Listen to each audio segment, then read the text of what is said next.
As estruturas mistas, metal e concreto, possibilitam desenhos arquitetônicos arrojados nas construções. A ABNT, através de suas normas, regulamentam a aplicabilidade do uso do aço nas construções metálicas, servindo de referência na ausência de outras instruções contratuais. Algumas empresas têm suas próprias normas internas, que são também baseadas na ABNT. As diferentes formas de perfis de aço encontrados no mercado possibilitam aos engenheiros, arquitetos e todos os profissionais envolvidos no projeto a desenvolver inúmeras formas de construções arquitetônicas. Em estrutura metálica, utilizamos aços de baixa porcentagem de carbono. Isso nos possibilita trabalhar com a liberdade de fazer cortes com maçarico, discos abrasivos e outros, sem modificações significativas da estrutura do aço. Os aços fabricados pelas siderúrgicas brasileiras mantêm e seguem rigorosamente padrões de qualidade internacional, visto que elas atendem tanto o mercado interno como externo. As resistências obtidas em laboratório são utilizadas nos cálculos para o dimensionamento das vigas. A tensão de escoamento, que é medida em MPa ou megapascal, é o limite utilizado acrescido de um fator de segurança, servindo como base nos cálculos.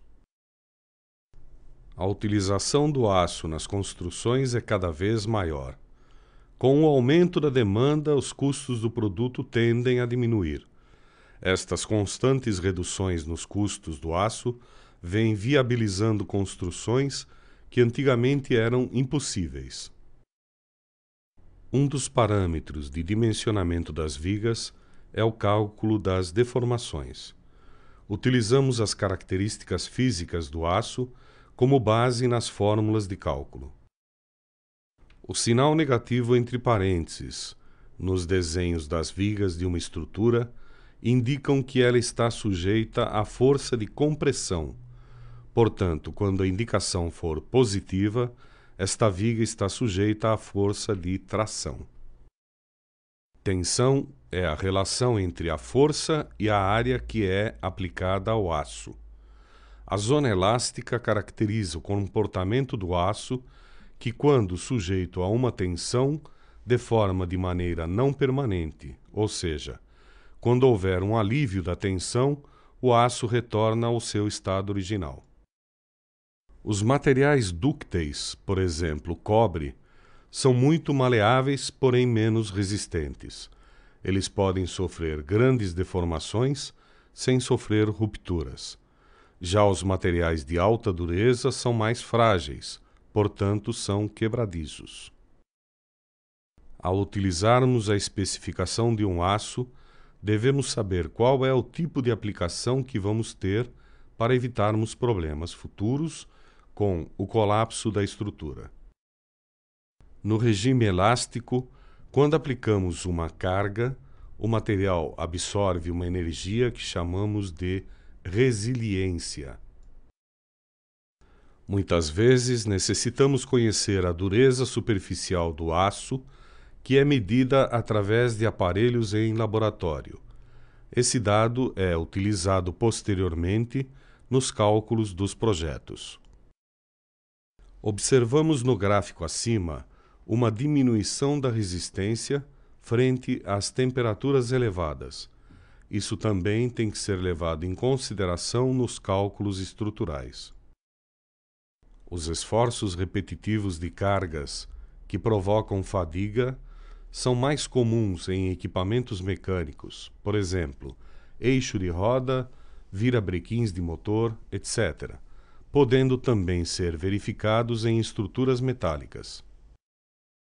A perda de massa de aço devido à corrosão faz com que os aços estruturais percam também a resistência mecânica, fragilizando a estrutura.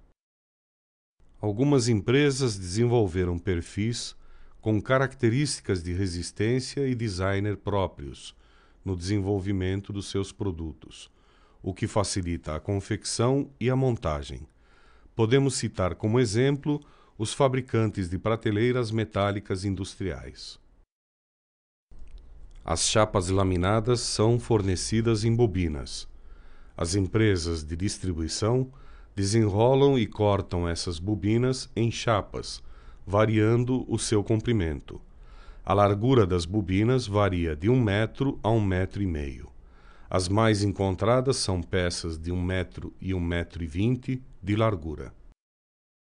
As siderúrgicas, através de seu departamento de engenharia, disponibilizam através de tabelas as características técnicas e dimensionais de seus perfis, que servem de base nos cálculos de resistência.